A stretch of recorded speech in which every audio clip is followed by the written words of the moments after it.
So, I finally watched Shang-Chi and the Legend of the Ten Rings. It was really good. Definitely one of the best movies about a single superhero, and definitely one of the best introduction movies. Most of the Marvel introduction movies are kind of meh, to be honest. The first Captain America is definitely the worst of the three. The first Thor is better, but definitely not the best Thor movie. Iron Man, while being iconic, definitely suffers under a weak last third. Captain Marvel is kinda basic and not that interesting. I'm not saying these are bad movies, I just want to make a point that Marvel movies work a lot better with different heroes working together instead of just one. Well, I don't feel that way with Shang-Chi. The story was a little convoluted, to be honest. The movie switches locations, story beats, and concepts around very frequently, which can be a little confusing. But that also makes it a lot more interesting than just bad guys bad. But I still didn't like that they introduced new concepts all the time that we have not seen before in the MCU.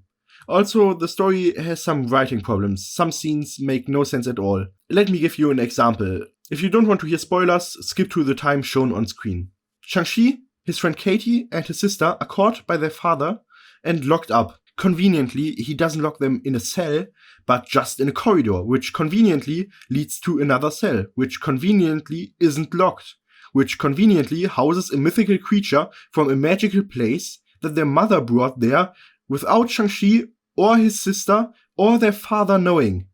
Conveniently, in the cell is also someone who conveniently can understand the weird noise of the being, which can conveniently lead them to the place where they have to go. Conveniently, it is really easy for them to escape from the cell because conveniently there is a tunnel system that is connected to the cells and conveniently leads directly to the garage where they steal a car, which can conveniently wireless open the gate. Also conveniently, the Ten Rings people don't just block the gate with a nail carpet, but just put it somewhere, which allows them to escape. You see where I'm going with this. This scene was written really lazily and extremely relies on the characters having extreme luck and always gives them the easy way out by something conveniently happening that allows them to progress. But to be fair, I only really realized it for this scene.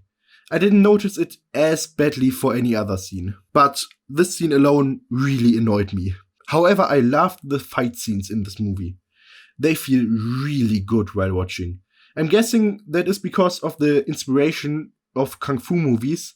You can really feel the punches in this movie, which sometimes just can feel better than a massive CGI battle. But these are also fights that feel really grounded in Chinese culture. Side note, don't take anything I say about that at face value, since I don't have any idea about Chinese culture.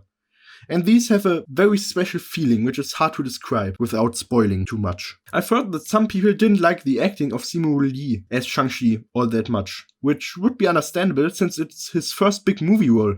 But I personally really enjoyed his acting, along with the rest of the cast, especially Tony Leung as Wong Wu, Ben Kingsley as Trevor, and of course Benedict Wong as Wong. Even though he only has a few appearances, they are all gold. I'm almost a bit disappointed that at the end it became more of a classic Marvel movie with a big bad monster and an army to defeat. Because before in the movie there were really awesome hand-to-hand and personal fights. So I think the movie could have ended with one of those and wouldn't have needed an epic CGI battle. I'm not saying that it is bad, because it isn't, just that the movie didn't need the whole Drella and his army thing. But the CGI is really good, so I don't mind. And the fact that the CGI is good is not only for this whole set piece, but it's also the entire movie. I especially like the CGI on the Ten Rings.